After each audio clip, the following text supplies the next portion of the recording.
jobs, unemployment, what, I've got two questions. In case someone tries to jump in front of me here. One is, I mean, I suspect that everybody we see here will come in and say, you know, we need more jobs in Northeast Michigan. We're going to bring more jobs. What actually can you do to help this area bring more jobs into the area? That's one question. Then I have another one that's unrelated, which is, could you take us through the steps that have to happen for your regulatory reform to get to the point where people are going to decide on it? What's the time frame for that? Mm-hmm. So why don't we start with that one first? Because I'm curious. We've talked about banking regulatory reform. If you don't mind, let me take you right to it. It's really a great history. After the disaster occurred, of course, I was very close and I was able to assess what it meant. That's back in September and October of '08.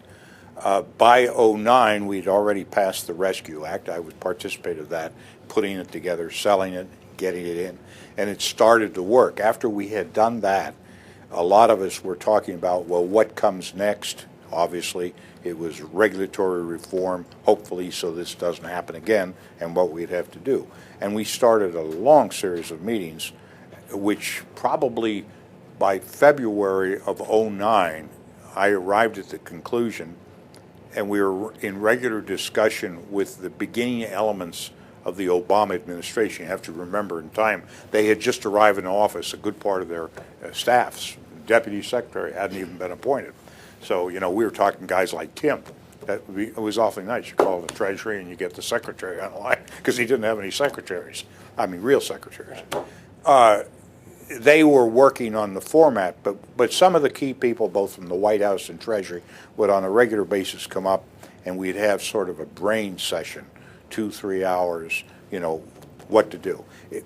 By February, I decided that they could go that course, but we had another course that I had to get my committee up to speed very quickly. And I also thought it would be ideal that reform legislation should not be partisan, it should be bipartisan. So I immediately called my counterparty, who was my ranking member, Scott Garrett from New Jersey. And I had him at the office. We had a long personal discussion for 2 or 3 hours. I came to the conclusion that he wanted to do the right thing too, not the political thing. Once I made that judgment, I invited Scott to join me in putting together, I would call mini seminars. And we had to make sure that we brought the key people together, had the best presenters, and we had a way where we could maintain confidence so it wouldn't become a public spectacle and limit the information we get. We got a hold of the Bipartisan Policy Center. It's a foundation created by George Mitchell, Tom Daschle, Bob Dole, and Howard Baker, the four Republican and Democratic majority leaders in the Senate.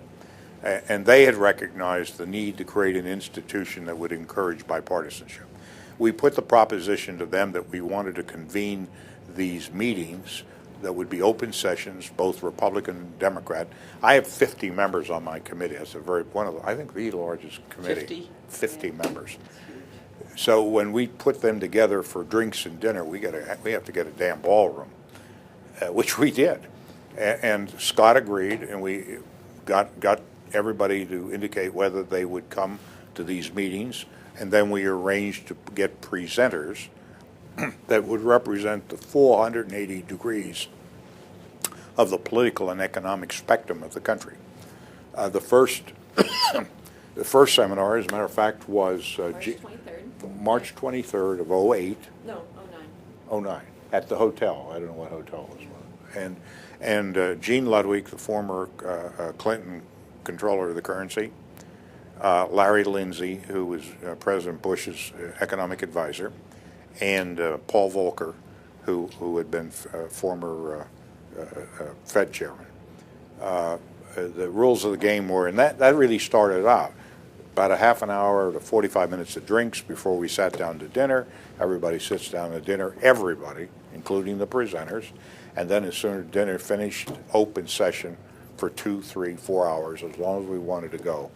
of give and take, questions and answers, both by the presenters to members and from members to presenters and from member to member, and having no political, again. And the interesting thing that happened is about 50-50 of those who showed up, and we never had a session of less than half the committee membership.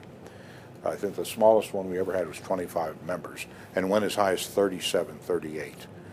And the byplay, it was difficult to get the guys. Now, I used to suspect they liked to drink too much. No, that wasn't true. It was very difficult to break up the session. They were enjoying it immensely. It was like a sports arena, because they were going at it tooth and nail. Great debates ensued. And that evening at that dinner, Paul Volcker and I were able to get 15 minutes together, and that's where I talked to him about my initial concept of creating the too big to fail amendment as part of the regulatory reform, and asked him why they didn't do it. I was disappointed, because I knew he's rather progressive in his thought process. And he conceded to me, and he's now said this on the public record. He said, I'm no longer in vogue at the White House. It's Larry Summers and Tim Geithner cabal, and I'm on the outside of the cabal. But I told him what I had in mind of too big to fail, and asked him to give some thought to it. He immediately indicated that's very similar to the ideas that he had, and he wanted to get the president to do. The president refused to accept it. And then he continued that process. And then next we had, I couldn't run through everybody, but about every 2 to 3 weeks we had Alan Greenspan, Alan Blinder, Jamie Dimon, all the regulators, the Secretary, the Treasury. We had the full gamut. All Nobel Prize winners up the gazing. Anyway, we had a great input from these people.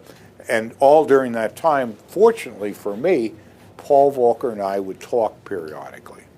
And we were able to structure my amendment so that when the bill came to the committee, I was able to offer it, and it was, if I have to say so, well crafted. It wasn't just, some amendments are really crummy. This was a very thought out amendment, and we carried it. I don't remember the exact vote, but we won, and it became part of the bill that went to the floor, and it passed on the floor. So it's part of the House bill.